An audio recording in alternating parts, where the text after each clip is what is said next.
Olá, muito bom dia a você, conectado conosco aqui pelo Notícias Agrícolas. Está começando mais um boletim de mercado. Vamos analisar o que anda acontecendo no mercado do feijão e para essa análise nós convidamos o meu amigo Marcelo Líderes, presidente do IBRAF, Instituto Brasileiro do Feijão. Marcelo que hoje está em Canarana, lá no Mato Grosso, justamente para participar na próxima sexta-feira, é isso, Marcelo? Dia 12 de julho, de um Pulse Day. Conta mais pra gente, Marcelo.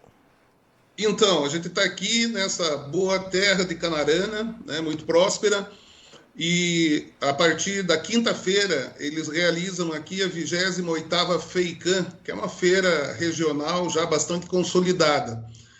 E no dia 12, na sexta-feira, nós vamos realizar esse Pulse Day, né? Então, esse Pulse Day traz para os produtores aqui informações técnicas interessantes, pertinentes para a região, né?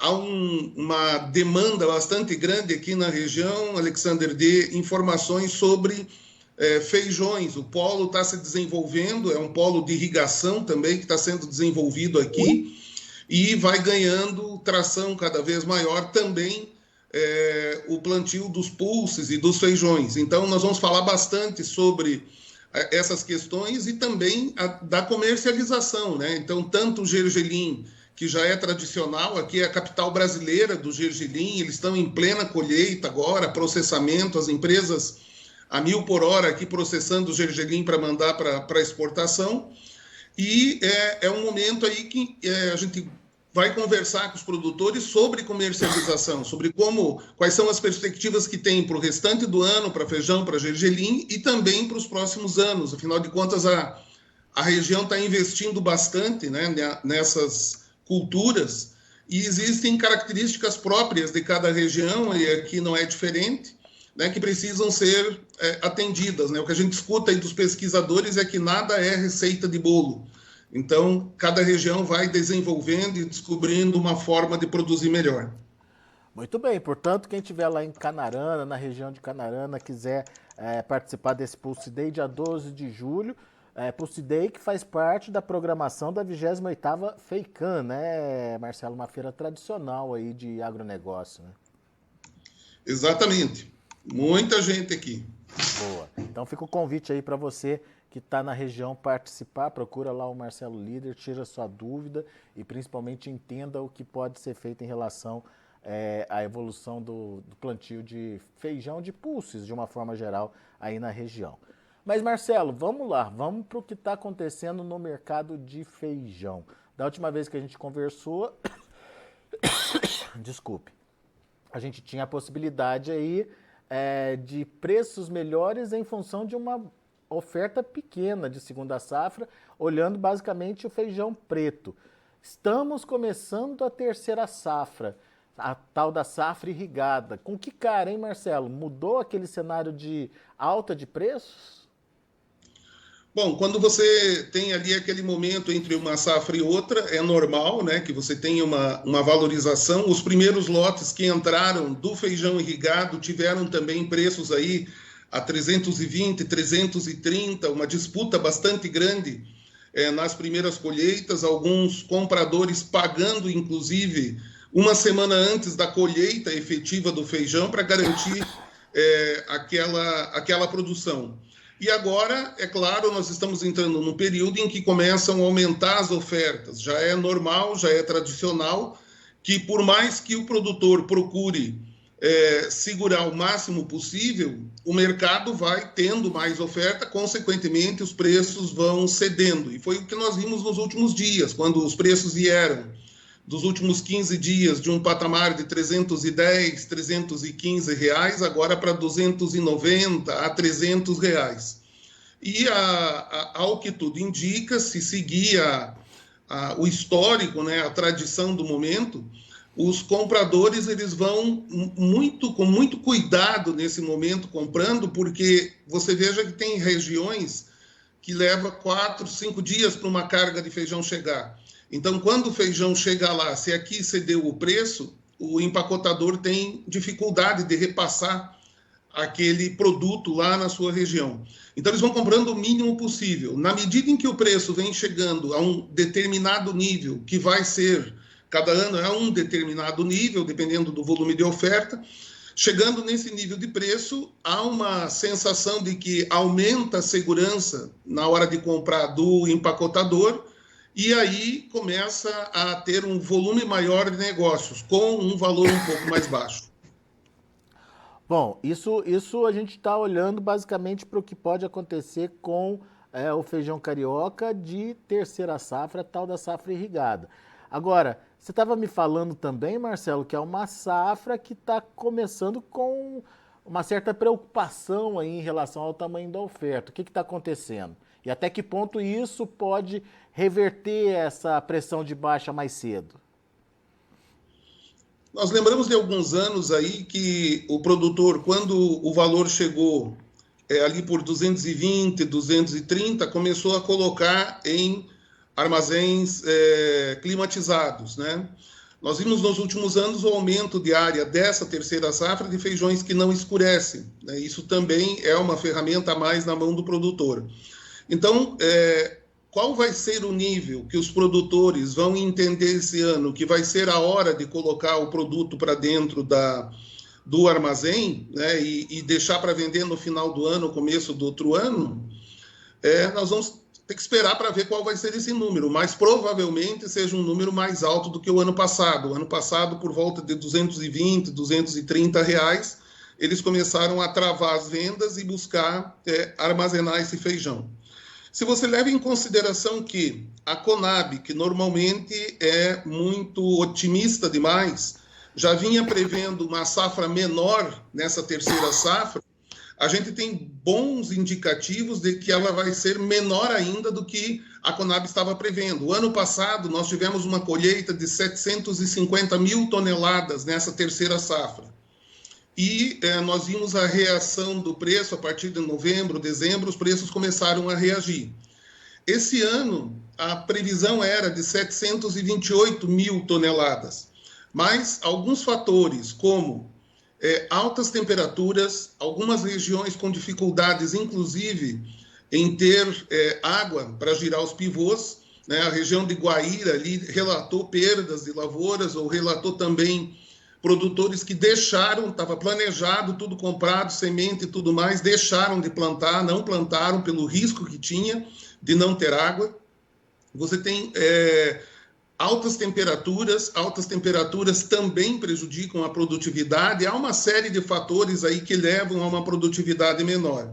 Então, a gente já começa a ver que, muito provavelmente, nós devemos ter alguma coisa em termos de volume parecido com o que tivemos em 2019, né? Alguma coisa aí de 680 mil toneladas, né? Em 2022, nós tivemos 660 mil toneladas. O que parece que já está claro, Alexander, é que nós não vamos ter as 728 mil toneladas previstas, né? O que já era 3% a menos das 750 mil toneladas que foram colhidas no ano passado. E esses problemas, tanto de mosca branca, né, que algumas lavouras, no final, elas não se perdem as lavouras, mas o número de aplicações de inseticidas sobe bastante. E isso significa um custo muito mais alto para o produtor. Então, não vem bem. A produtividade vai ficar abaixo do histórico, né? É bem provável que a gente tenha diversos relatos aí nos próximos dias de lavouras bem abaixo dos 1.000 e... Bom, aí no Distrito Federal, 3.000 quilos foi a média no ano passado, né? Nós tivemos aí perto de 3.000 quilos, Minas, Goiás, e é bem provável que esses números fiquem bastante abaixo do ano passado, né? Muito bem. Dessa forma, então a expectativa é de uma reversão dessa tendência de pressão de preços mais cedo, então, Marcelo?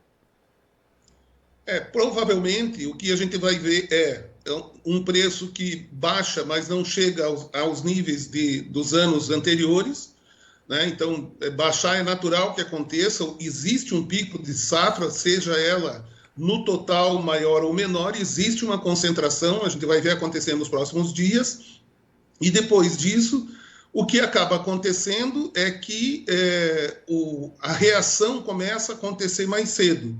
como esse ano a gente já tem detectado problemas também na produtividade de feijão calpi, tem detectado esses problemas que a gente mencionou de mosca branca e de produtividade também na Bahia. Lembrando agora que também na Bahia tem sido relatado. Aí feijão calpi na Bahia e feijão calpi no Mato Grosso com produtividade menor. Feijão preto com produtividade menor. Então, nós não vamos ter muitas alternativas para o consumidor em termos de feijão. Nós vamos ter o feijão preto tendo seu preço também majorado, vamos ter o feijão calpi e vamos ter o feijão carioca. Todos eles com preços aí mais altos, provavelmente a partir já do final de setembro, outubro, a gente vai perceber isso acontecendo em maior ou menor grau, mas é bem provável que essa reação comece. Muito bem. Agora, você citou aí outros feijões, citou o calpi. Como é que está a situação do preto, feijão preto? Feijão preto encerrou a colheita lá no Paraná e surpreendeu enormemente a produtividade, muito baixa. Há regiões, né, como o sul do Paraná, a região de influência da cooperativa Bom Jesus, que se comenta de 30% a 40% a menos a produtividade, né? Isso é muita coisa. Na região de Guarapuava, uma região de alta tecnologia, produtores de tamanho médio e grande, também produtividade mais baixa. E lá no sudoeste do Paraná, alguns relatos de produtividade mais baixa, mas muitos relatos de perda de qualidade. Se perdeu muito feijão que brotou, que estragou, que, enfim, não deu condições aí de ir para mesmo um feijão tipo 3, né, com dificuldade de ser processado e chegar nisso, tirar todos os defeitos dele. Então, esse foi o cenário do feijão preto. O que acontece com o feijão preto? Havia uma estimativa de que nós teríamos uma safra quase que o dobro do ano passado. E isso, se a gente tiver 30%, 40% de quebra média no estado, que não é difícil de vir a acontecer no final dos números, a gente vai ter uma safra parecida com a do ano passado. Então, o ano passado não foi um ano de super safra, de super oferta. E nós temos ainda 6 meses praticamente pela frente, né? 5 meses aí até o final do ano, mas uns 6 meses até a entrada de uma próxima safra. E, tradicionalmente, a primeira safra não tem sido uma safra em que os produtores têm grande interesse em produzir. Talvez até por isso, no Paraná, uma situação que começou há uns 2, 3 anos atrás, algumas empresas, algumas cerealistas em algumas micro-regiões começaram a indicar preços, ou seja, já precificar para o produtor se ele plantar a primeira safra. E isso está acontecendo esse ano também. Já existe contrato para os produtores a R$210, R$220, já fixando para o produtor que plantar a primeira safra do ano que vem. Muito bem. Portanto, temos um cenário comum de escassez de oferta esse ano se consolidando, então, Marcelo, no final das contas. Isso basicamente em todas as variedades. Sim, e se fosse um fenômeno brasileiro, né, a gente entenderia com um determinado impacto, mas esse fenômeno vem acontecendo em todo o mundo. Mudanças climáticas, períodos aí de extremo frio, frio mais longo em alguns lugares, né, mais tempo de frio, em outros lugares falta de chuva, outros excesso de chuva, então as coisas não vêm bem na produção mundial de alimentos. O que nos faz entender cada vez mais que uma das alternativas que a gente tem é cada vez mais utilizar a capacidade do Brasil aí de irrigação. Nós sabemos que se não fosse essa safra irrigada agora, por exemplo, desses grandes produtores irrigantes do Brasil, nós teríamos o preço do feijão hoje já a R$400, R$500. O feijão hoje já estaria no produtor, no consumidor, aí por volta de 13, 14, 15 reais. Então, veja a importância da irrigação na produção desse alimento básico. E a gente precisa urgenciar isso, né? Uma vez que ontem ainda eu vi a publicação de um trabalho, de uma previsão do IPEA, mostrando que a área de arroz e de feijão devem diminuir bastante até 2031. E eles entendem que a compensação vai ocorrer na produtividade, mas produtividade você vai ter se for irrigada. Se não for irrigada, você fica numa roleta russa. O produtor investe, né, como no caso está acontecendo esse ano, aconteceu na segunda safra, investe bastante na lavoura, mas a produtividade baixa tira qualquer chance de ser lucrativa. Então, o caminho é realmente a gente aumentar a área irrigada, tirar as travas, né, que impedem os preconceitos e, tecnicamente, avaliar realmente cada região, a capacidade hídrica que tem e ir implementando isso, porque esse é um processo de investimento bastante grande que os produtores fazem e não é da noite para o dia, né? E 2031 está aí. É isso aí. Ô, Marcelo, só para a gente entender o motivo aí dessa redução de oferta generalizada em várias safras aí que se produz ao longo do ano, você já explicou que teve a questão do clima e também o ataque de mosca branca em algumas regiões. Existe aí alguma explicação por que isso aconteceu, principalmente a questão da mosca branca, e como é que ela está influenciando, de que forma ela reduz a produtividade? É em perda de potencial produtivo, é em qualidade do grão, enfim. Como é que está essa história no Brasil? Há uma perda no potencial produtivo mesmo, né? A planta não consegue produzir, não consegue encher os grãos, muitas vezes não chega no final do ciclo, né? A virose do mosaico dourado toma conta da planta e você tem ali uma perda que vai aumentando, né, na medida em que você não investe na lavoura. Mesmo investindo em inseticida, existem muitos produtores relatando que alguns inseticidas já não dão mais conta, então novas moléculas estão chegando no mercado. Segundo os agrônomos e os pesquisadores, né, que se debruçam sobre isso tem muito a ver com o que eles chamam de ponte verde, né? Quer dizer, você precisa ter eliminado todas as soqueiras de uma determinada cultura para daí você entrar com outra, senão você vai ter esse fenômeno da mosca branca migrando para a soja, migrando para o algodão, voltando para o milho, aparecendo no feijão. Então, isso nós achávamos que nos últimos 4 anos, 5 anos talvez, nós tivemos aí menos perdas, né? Sempre houve, mas menos pressão da mosca branca em todo o Brasil. E agora ela retomou bastante forte. Eu lembro de imagens do interior de São Paulo, né, da região, se eu não me engano, de Itararé, de alguns anos atrás, que a própria cidade ficou tomada de mosca branca. De tamanha era a infestação que tinha nas lavouras ao redor. Para o ser humano não tem problema nenhum, mas as plantas sentem, né, e aí indiretamente vai chegando no ser humano. Ela vai bater no preço do feijão.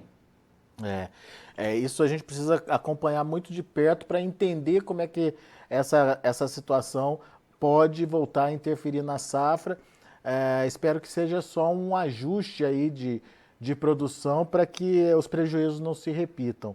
Mas, enfim, são prejuízos que estão acontecendo, precisam ser contabilizados e afetam diretamente aí a oferta de feijão no Brasil.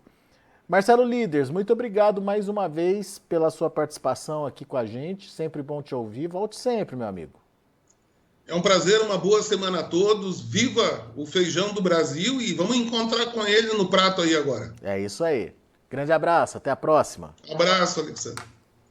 Tá aí, Marcelo Líderes, presidente do IBRAF, trazendo um resumo aqui pra gente do que está acontecendo com a safra de feijão no Brasil. Uma safra que já vem de outros períodos aí com problemas de oferta, e essa terceira safra, apesar de estar começando, apesar de ter volume sendo colocado no mercado nesse momento, deve ser uma safra mais curta em função também da menor oferta.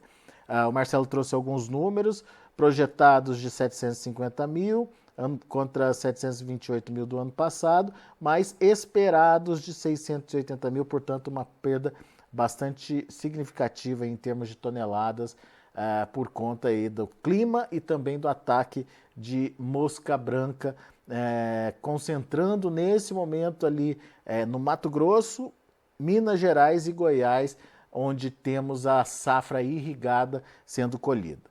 Bom, daqui a pouco a gente volta com outras informações mais destaques. Agradeço a sua atenção, agradeço a sua audiência. Notícias agrícolas, informação agro relevante e conectada.